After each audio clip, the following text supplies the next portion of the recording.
गुरुर्ब्रह्मा गुरुर्विष्णु गुरुदेवे महेश्वरः गुरु साक्षात् परब्रह्म तस्मै श्री गुरुवे नमः।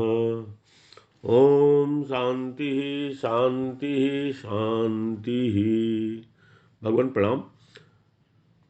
योग वशिष्ठ रामायण में वशिष्ठ जी कहते हैं, भगवान राम से ही कहते हैं कि रघुनंदन,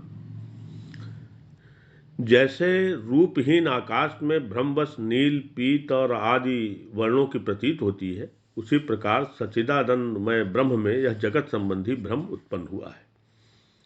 इस भ्रम में अत्यंता भाव के ज्ञान में यदि पूरी दृढ़ता हो जाए तभी ब्रह्म का स्वरूप ज्ञात होता है, दूसरे किसी कर्म में नहीं। दृश्य के अत्यंता भाव के सिवा दूसरा कोई शुभ गति ही नहीं है।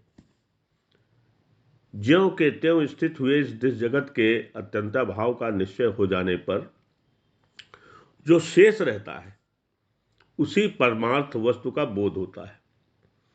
जिसका बोध होता है वह परमात्मा उस जानने वाले पुरुष की आत्मा ही हो जाता है। कितनी सुंदर बात है। जब तक इस जगत नामक दृश्य की अपनी सत्ता का अत्यंता भाव अथवा मिथ्यात्व सिद्ध नहीं हो जाता, तब तक परम तत्व रूप परमात्मा को कोई कभी जान ही नहीं सकता। असत पदार्थ की सत्ता नहीं होती और सत वस्तु का कभी अभाव नहीं होता।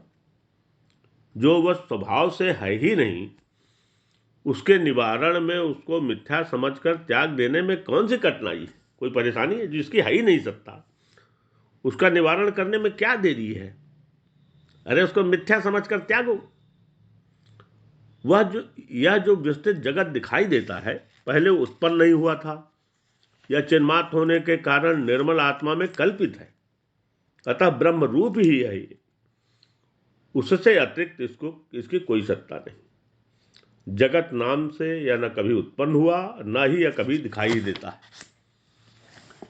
जैसे सुवर्ण में कल्पित कटक कुंडल आदि सुवर्ण दृष्टि में अभाव ही है, उसी प्रकार ब्रह्म में कल्पित जगत का ब्रह्म दृष्टि से अभाव ही सिद्ध होता है।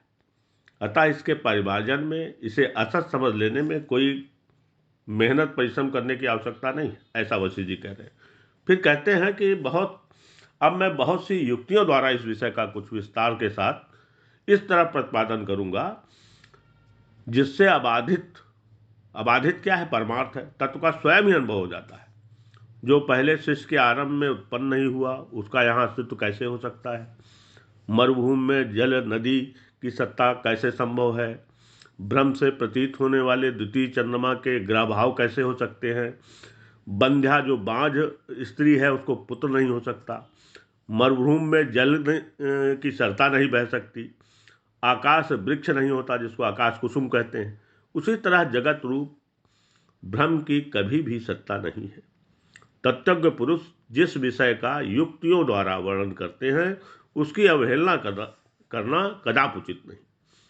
जो मूढ़ व्यक्ति मानव युक्त वस्तु का अनादर करके काष्ठ साध मतलब युक्त शून्य वस्तुओं में आग्रह रखता, उसे विद्वान लोग अज्ञानी ही समझते हैं। प्रणाम भगवान।